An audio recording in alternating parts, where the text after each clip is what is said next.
প্রকাশ্য দুপুরে নিজের বাড়িতেই অ্যাসিড হামলার শিকার হলো এক কিশোরী। আজ ঘটনাটি ঘটেছে পুরুলিয়া শহরের দুলমি শিব মন্দির গলি এলাকায়। আক্রান্ত কিশোরীকে ভর্তি করা হয়েছে পুরুলিয়া সদর হাসপাতালে। ঘটনায় যুক্ত থাকার অভিযোগে একজনকে গ্রেপ্তার করেছে পুলিশ। আক্রান্ত নাবালিকার পরিবার সূত্রে জানা গিয়েছে, মাসখানেক আগে ওই মেয়েটি নিজের বাড়িতেই স্থানীয় এক যুবকের দ্বারা যৌন নির্যাতনের শিকার হয়। বিষয়টি নিয়ে পরিবার টামনা থানায় অভিযোগ জানিয়েছিলেন এবং তারপরই গ্রেপ্তার হয় অভিযুক্ত সৌম্যজিৎ চন্দ্র নামে এক যুবক।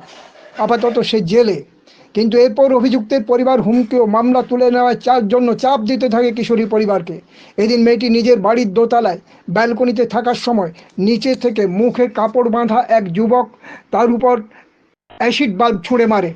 পালানোর সময় সেই জনৈক দ্বীপের নাম বলে যায়। মেয়ের মা জানিয়েছেন যে এই দ্বীপ ওরফে অনির্বাণ সরকার দুদিন আগে তাদের বাড়িতে এসে হুমকি দিয়ে গিয়েছিল এবং মামলা তুলে নেওয়ার জন্য চাপ দিয়েছিল। ব্যালকনিতে দাঁড়িয়েছিল, আমি রেডি হচ্ছিলাম, হতে হতে ও খুব জোর চিৎকার করলো, মাকে আমার গায়ের দিকে না একটা বাল্ব ছুড়ে দিল, জলের মতন বার হলো আর প্রচণ্ড জ্বালা করছে। আমি দৌড়ে উঠে দেখি বাল্বটা হাতে নাড়াচাড়া করেছিলাম যে ওটা থেকে একটা গন্ধ বার হচ্ছিল, খুব সেই অ্যাসিড টাইপের গন্ধ বার হচ্ছিল। ওইটা করার পর আমি স্যার সঙ্গে সঙ্গে এসপি স্যারকে ফোন করি যে স্যার আমার বাড়িতে এরকম ঘটে গেছে। মেয়ে বলছে যে তার যে ছিল নাকি যে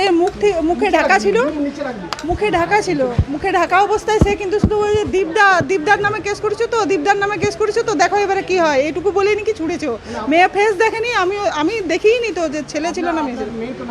হ্যাঁ নাবালিকা, 17 বছর বাড়ি দুলমি ডাউন শিব মন্দির গলি। হ্যাঁ হ্যাঁ, এটা এই অ্যাসিড ছোড়াটা আজকের ঘটনা। হ্যাঁ হ্যাঁ, দোতলার উপরে দাঁড়িয়েছিল ব্যালকনিতে, অ্যাসিড ছোড়া হয়েছে।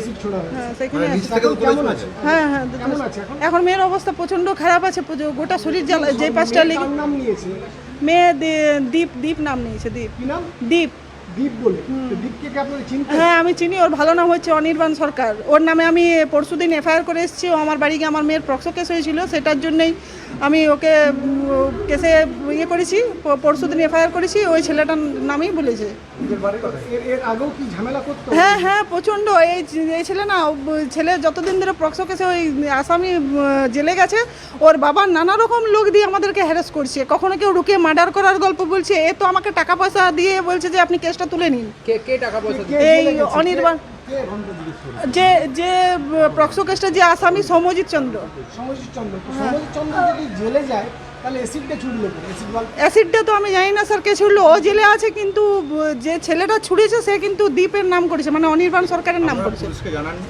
পুলিশকে স্যার আমি সঙ্গে অ্যাসিড ছোড়ার পরে জানালাম, ওনাদেরকে ফোন করলাম। আমি বললাম আপনারা জানিয়ে দিলাম, আমি মেয়েকে নিয়ে অস্থিরই যাচ্ছি, আমি মেয়েকে নিয়ে হসপিটালে যাচ্ছি।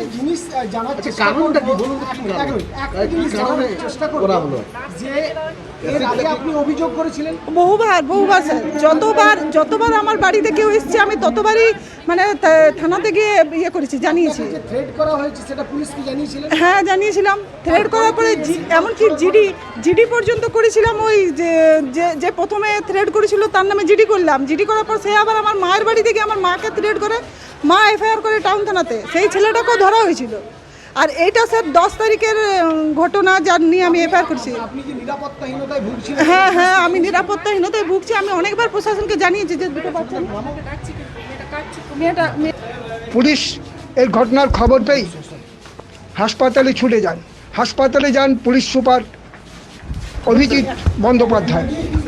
তারপরে তিনি জানিয়েছেন এটা ইনজুরি নিয়ে উনি ভর্তি হয়েছেন এখানে। আমরা ওনাকে দেখতে এসেছিলাম, কি হয়েছে সেটা কী ধরনের তরল সেটা ডক্টররা স্পেসিফাই করতে পারবেন, ওনারা সেটা বলবেন ওনাদের রিপোর্টে ডেফিনেটলি।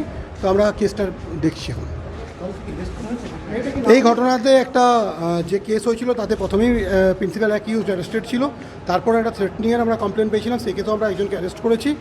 আর এখনও আমরা যেটা জানি যে ভিকটিম সে মাইনর। Thank you.